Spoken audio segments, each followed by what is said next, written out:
बच्चों, आज के इस वीडियो में मैं आपको व्याकरण की पाठ्य योजना के अंतर्गत व्याकरण के विभिन्न भेदों पर आप कैसे प्रस्तावना प्रश्न बनाएंगे और कैसे विश्लेषण कार्य करेंगे, इसका उदाहरण प्रस्तुत कर रही हूँ।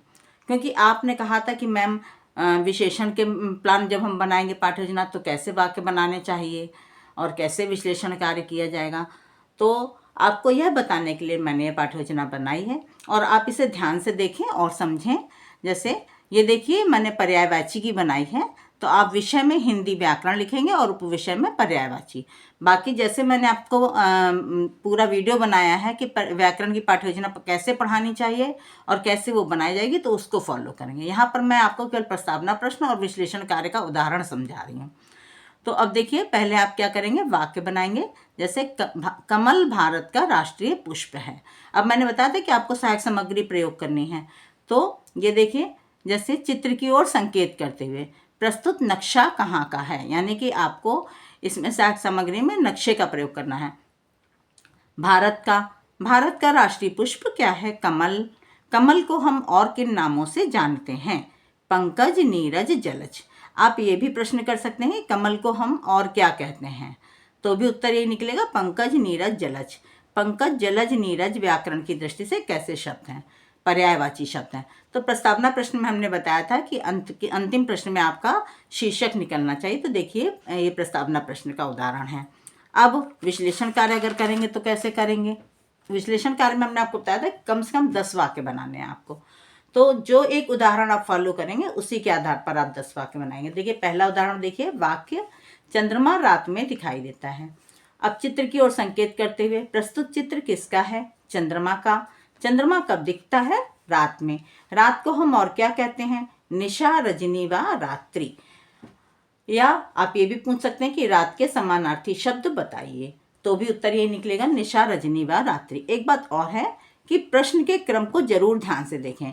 जिसके आप पर्यायवाची पूछना चाहते हो उसके पहले उसका नाम आना चाहिए उत्तर में। जैसे कि आप देखिए, पहले चंद्रमा आया और आप चूंकि रात के पूछ रहे थे तो अब रात आया। रात के बाद आपने रात के पर्यायवाची पूछे या समानार्थी शब्द पूछे। तो अब आप जो पूछेंगे उसमें पर्यायवाची शब्द का प्रयोग विश्लेषण कार्य में नहीं करेंगे। आप या तो हम और क्या कहते हैं या फिर रात के समानार्थी शब्द बताइए। एक उदाहरण तो ये हो गया। अब दूसरा उदाहरण देखिए, रात के बाद दिन आता है। चित्र की ओर संकेत करते हुए यह किस समय का चित्र है? रात का। रात के बाद क्या आता है? दिन। दिन के अन्य नाम बताइए। दिवस, दिवा, वासर। व्याकरण की दृष्टि से दिवस, दिवा, वासर कैसे शब्द हैं? समानार्थी शब्द। तो अगर आप ये उदाहरण अपनाएं तो आपको 10 वाक्य में इसी उदाहरण को फॉलो करना है और यही प्रश्न आप बनाएंगे इसी तरीके से। और अगर ये अपनाएं तो इनमें से अगर ये वाला ले रहे हैं तो यही वाला लीजिएगा, ये वाला ले रहे हैं तो फिर ये वाला लीजिएगा। इस बात का जरूर ध्यान दें, क्योंकि समान पाठ्य योजना बननी चाहिए, उसमें एकता दिखाई दे। अब श्याम पट पर कैसे लिखेंगे? तो देखिए, इधर आप लिखेंगे शब्द, फिर लिखेंगे समानार्थी शब्द। अब जैसे जैसे आप एक एक विश्लेषण कार्य करेंगे तो शब्द के नीचे आप रात का आपने क्या, तो रात लिख दिया, और समानार्थी शब्द जब पूछ ले तो यहाँ पे समानार्थी शब्द लिख दिए।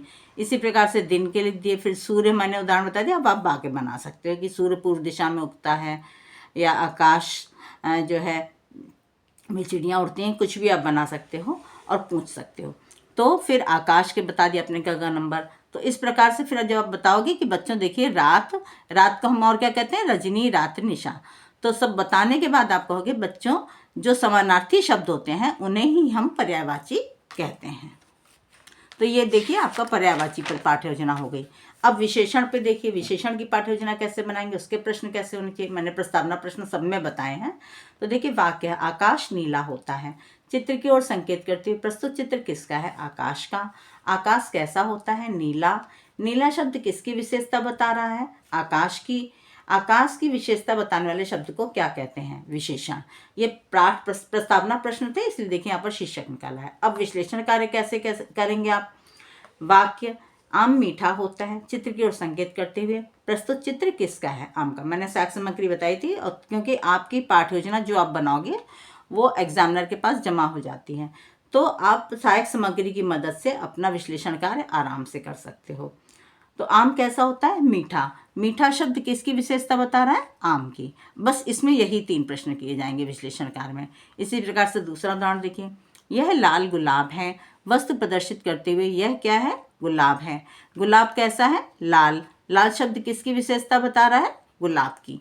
तो इस प्रकार से आप विश्लेषण कार्य करेंगे। अब यहाँ पर जब श्याम पट पर लिखेंगे वो क्या लिखेंगे? विशेष शब्द, विशेषतावाचक शब्द।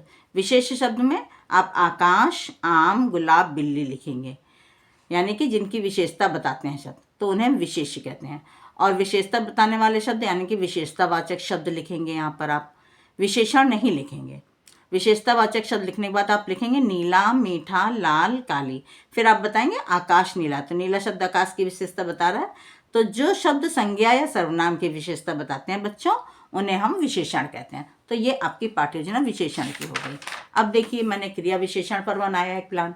तो प्रस्तावना प्रश्न क्या है? वाक्य घोड़ा तेज दौड़ता है। तो अब जो साक्ष्य सामग्री बनाएंगे उसमें दौड़ते हुए घोड़े का चित्र होगा और चित्र की ओर संकेत करते हुए पूछेंगे प्रस्तुत चित्र किसका है? घोड़े का। घोड़ा क्या कर रहा है? दौड़ रहा है। कैसे दौड़ रहा है? तेज दौड़ रहा है। तेज शब्द किसकी विशेषता बता रहा है? दौड़ने की। क्रिया की विशेषता बताने वाले शब्द को क्या कहते हैं? क्रिया विशेषण। ये तो प्रस्तावना प्रश्न का हो गया। अब विश्लेषण कार्य देखिए। मोहन जल्दी जल्दी चलता है। प्रस्तुत वाक्य में कौन जल्दी जल्दी चलता है? मोहन। मोहन कैसे चलता है? जल्दी जल्दी। जल्दी जल्दी शब्द किसकी विशेषता बता रहे हैं? चलने की। अब दूसरा देखिए उदाहरण। यहाँ पर केवल आपने इतना ही पूछा। इसी प्रकार से दूसरा वाक्य हो जाएगा, जैसे कुत्ता जोर से भौंकता है। प्रस्तुत चित्र किसका है? कुत्ते का। कुत्ता कैसे भौंकता है? जोर से। जोर से शब्द जो है किसकी विशेषता बता रहा है? भौंकने की। तो देखिए यहाँ पर आपने क्रिया शब्द लिखा और यहाँ विशेषतावाचक शब्द लिखे। तो क्रिया शब्द में आपने दौड़ना, चलना, भौंकना लिखा और यहाँ तेज, जल्दी जल्दी, जोर से। जो शब्द किसी कार्य की विशेषता बताते हैं उन्हें हम विशेषण कहते हैं। आप ये भी कह सकते हो कि ये मतलब जो है जल्दी जल्दी किसकी विशेषता बता रहे हैं? चलने की ना बोल के आप बोल सकते हो कार्य की। आप कार्य भी बोल सकते हो। तो फिर आपको यहाँ कार्यवाचक शब्द लिखना पड़ेगा। अगर आप ये पूछो किसकी विशेषता बता, विशेषतावाचक शब्द लिख सकते हो। विशेषतावाचक शब्द ही लिखना। यहाँ पर आप पूछ सकते हो कार्य की विशेषता बता रहे हैं, चलने की। वैसे मेरे हिसाब से तो आप यही लिखना जो मैंने लिखा है। ठीक है। अब आगे देखिए दूसरी पाठ्य योजना। दीर्घ संधि की मैंने एक बनाई है। प्रस्तावना प्रश्न है। वाक्य मोहन विद्यालय जाता है। चित्र की ओर संकेत करते। प्रस्तुत चित्र किसका है? विद्यालय का। विद्यालय का संधि विच्छेद क्या होगा? विद्याधनालय। पूर्व पद के अंत में और उत्तर पद के प्रारंभ में कौन से स्वर हैं? तो पूर्व पद आपका हो गया विद्यालय और उत्तर पद होगा आलय। तो दोनों के देखिए, विद्या के अंत में दीर्घ आ है और आलय के शुरुआत में दीर्घ आ है, तो दोनों तरफ दीर्घ आ गया। दोनों स्वरों के मेल से क्या हो जाएगा? दीर्घ आ। दीर्घ आ हो जाने पर विद्यालय में कौन सी संधि होगी? दीर्घ संधि। ये प्रस्तावना प्रश्न का उदाहरण हो गया। इसमें आप 5 प्रश्न बना सकते हो। अब ये विश्लेषण कार्य आप कर रहे हो। हिमालय उत्तर दिशा में स्थित है। उत्तर दिशा में क्या स्थित है? हिमालय। हिमालय का संधि विच्छेद क्या होगा? हिम धन आलय। पूर्व पद के अंत में एवं उत्तर पद के प्रारंभ में कौन से स्वर हैं? ह्रस्व आ और दीर्घ आ। दोनों स्वरों के मेल से क्या होगा? दीर्घ आ। बस इसमें इतने ही पूछेंगे। और श्याम पट पर जो कार्य करेंगे वहाँ शब्द संधि विच्छेद। विद्यालय, हिमालय, रविंद्र, भानुदय। अब विद्याधन आलय विद्यालय का हो जाएगा, हिमालय का हिमधन आलय। संकेतक की सहायता से आप बच्चों से करवाते जाएंगे। बच्चों, विद्यालय का संधि विच्छेद क्या होगा? फिर विद्याधन आलय। हिमालय का हिमधन आलय बच्चे बताते जाएंगे।